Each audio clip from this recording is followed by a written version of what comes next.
misunderstand me, I'm not Yeah. trying to eliminate members, I'm trying to just make the alternates regular. Sure, members. I understand that, yeah. Well, at the moment, we only have one alternate. We had a resignation letter submitted by, Ms. Christie Grass.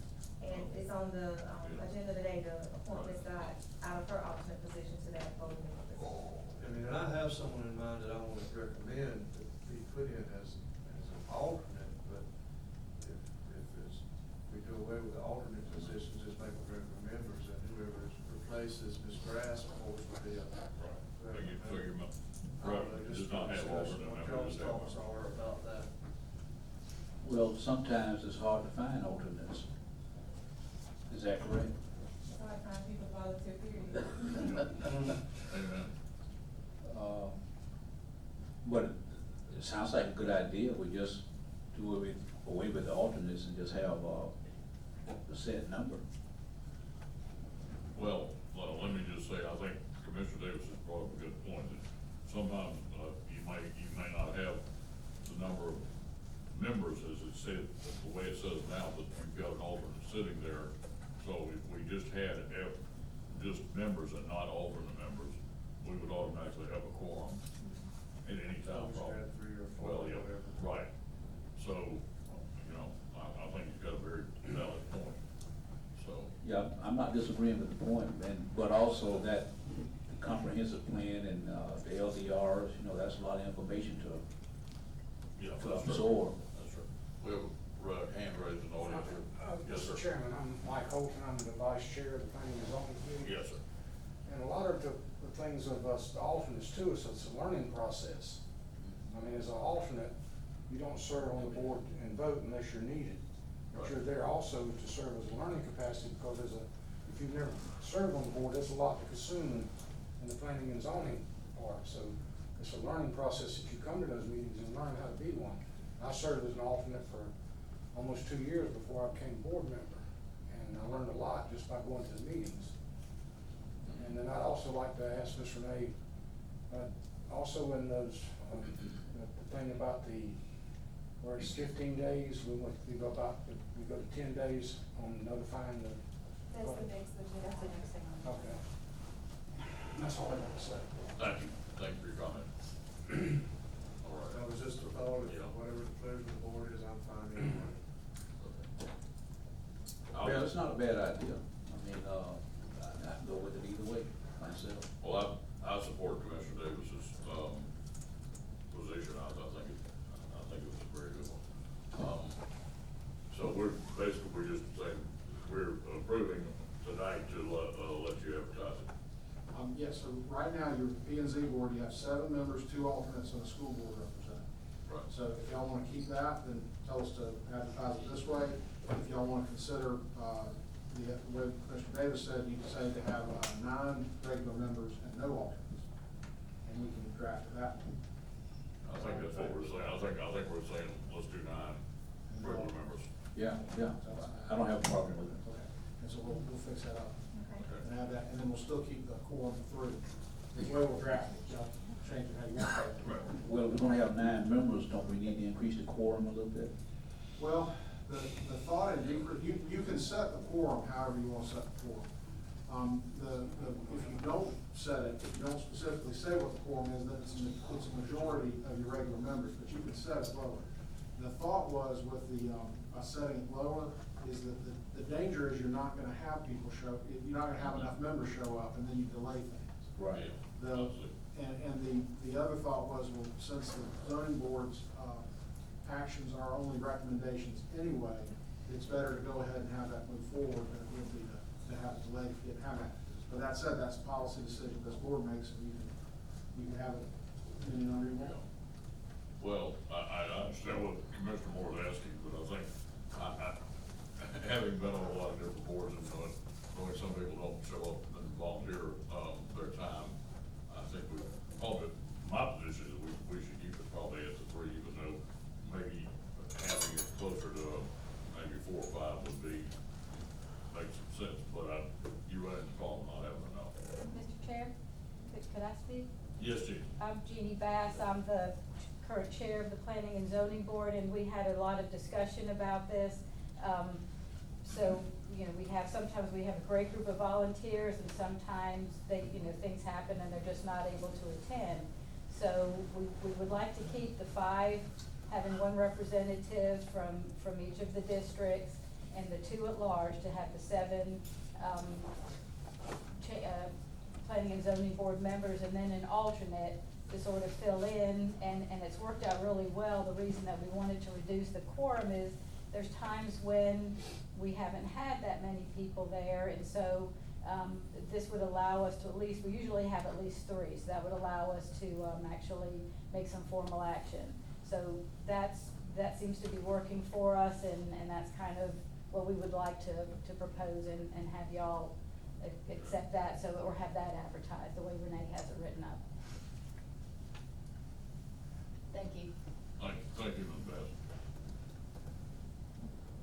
All right, so, So how do y'all want to do that? Mr. Chairman, Commissioner Davis. I mean, I made my suggestion, I Yeah. guess, if they're recommending to make the, quorum at 3, I mean, I don't have a problem making it on 3. If they have a problem each meeting a quorum, then yes, I think we need to keep things from being delayed. You know. All right, so we're gonna go with the 9, but keep the quorum at 3 and go ahead and advertise stuff. No. You know, all right. That'll be my motion, Mr. Chairman. We don't need a motion. Not just consensus. Consensus, yes. Because we're on notice it. Okay. So there's 9 members, no, No. no alternates, Right. quorum of 3. Right. What was that, there was another change, what was the other change? No, that. Adding the, attendance policy to the section. Oh, yeah, that's right. Okay. I just wanna make All sure right. we got it. Thank you. One more thing, Mr. Chair, as far as the composition, we're getting members from each district, is that correct? Yes, sir. Okay. We are. Well, I think the So way I far see it's this 5. structure would be 1 through 5, and then 4 at large, and then, or 3 at large, and then the school board member. Okay, you still got school board. 4 at large? 2 at large. Yeah, 4, yeah. 5, 4, and 1. Right. Okay, we will move on to the last item on the new business, the discussion regarding the recommendation from P and Z Board, for the annual land development code, public meeting advertising, dates, Ms. Dempsey on. I'm sure this will probably have to be advertised too, because it's gonna be some changes to the actual land development code, but in the land development code, there are various advertising dates, that are provided. There are some, like special exception requires us to advertise at least 15 days before the meeting. Common plan amendments require 10 days, temp use require 15 days. And to eliminate confusion and to make sure things are advertised, like they're supposed to be, we were trying to get the meeting dates to all be one date, either 10 or 15. And we were asking the board to make the board recommended, P and Z recommended to BOCC to make that change in our land development regulations. This will need to be advertised. It'd be the exact same thing, we'll bring it back at the same time. All right. But, I do think there'd be some value to having all those dates be 10 days, and that's gonna help staff get things advertised, the way they need to. And all that, I think P and Z recommended 10 days, didn't they? 10 days. They did, 10 days were So- recommended. So again, by consensus, if y'all want us to do that, we'll check, make those changes, notice it, and bring it back to you. Yes. So I have a consensus, all right, I think I hear a consensus of the board, so no on that, okay. Thank you, Ms. Dempsey, Thank you, appreciate your Renee. time. All right, we will now move back to the top five, need a motion to approve the minutes from the regular meeting of, August 14th. So moved, Mr. Chairman. I have a motion, second, all those in favor? Aye. Aye, same signs, pass 5-0. All right, Sheriff, you had any comments? I do. Just briefly, Mr. Chairman, I told you earlier today that I didn't have anything, but I do now. When you allow someone to come up here at this podium and spout off and trash the sheriff's office and decisions and duties that we have to do, I don't appreciate that, so I'm gonna respond. The Marjorie Stoneman Douglas Act requires us to arrest anybody that gets on the internet and claims they're gonna go shoot somebody at a school. I don't care if that's you or a 3-year-old. If it's confirmed and you're on the internet threatening people with a gun to come to a school, guess what? you're going to jail if we can find you and identify you. In this case, we did. This case that this young man was talking about is involving a senile old man that threatened some workers without a capable ability to carry it out. Lonnie was involved, my chief deputy was involved, a whole number of people was involved in that case. It was reported and it's sent to the state attorney. I'm not the state attorney. No. We can only enforce the laws that are given to us, and that's exactly what we did on this case. So, unfortunately, as a sheriff, I can't sue somebody for slander, I'm free game, but I can, by God, respond. And that's what I'm gonna do, and I'm gonna always stand up at the sheriff's I office. know you are. And just so you know, we're one of the few sheriff's offices in the state of Florida that have body cameras. We bought body cameras when I took over as sheriff just for this purpose. It's not a requirement by law. It's not even a recommendation by their attorneys, but we have them because we're very transparent and I'm very proud of what we do as sheriff's office, and we like to show people what we do. So we have body cameras, we have car cameras, we have a redundant system for all of our deputies. And we have a public record law that allows us to give those out.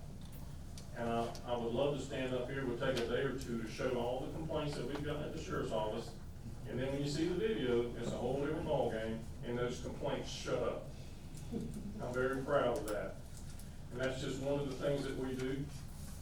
We're gonna continue to follow law. I don't agree with all the laws, whether it's alcohol sale on Sunday or anything else. I don't make the law, we enforce it.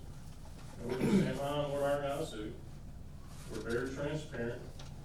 And I have to eat a lot of this stuff, so I don't wanna be the one standing up there spouting off, but sometimes I just have to. Just as late as this complaint about the airboats out here that keeps coming up here, okay, I don't have a law to enforce. I was complaining all the way to the U.S. Marshal's office, to the Attorney General, and everybody else, and you know what I tell them in writing? Bring your AWS over here and investigate it. You can, we're very transparent, you can take the case, anything that you wanna see, that we do, I'll welcome it. So anybody in this audience, or anybody in this county that wants to challenge the way we do business, I'll be glad to show them just exactly how we do business and what we can enforce and what we can't enforce. While we were standing out here,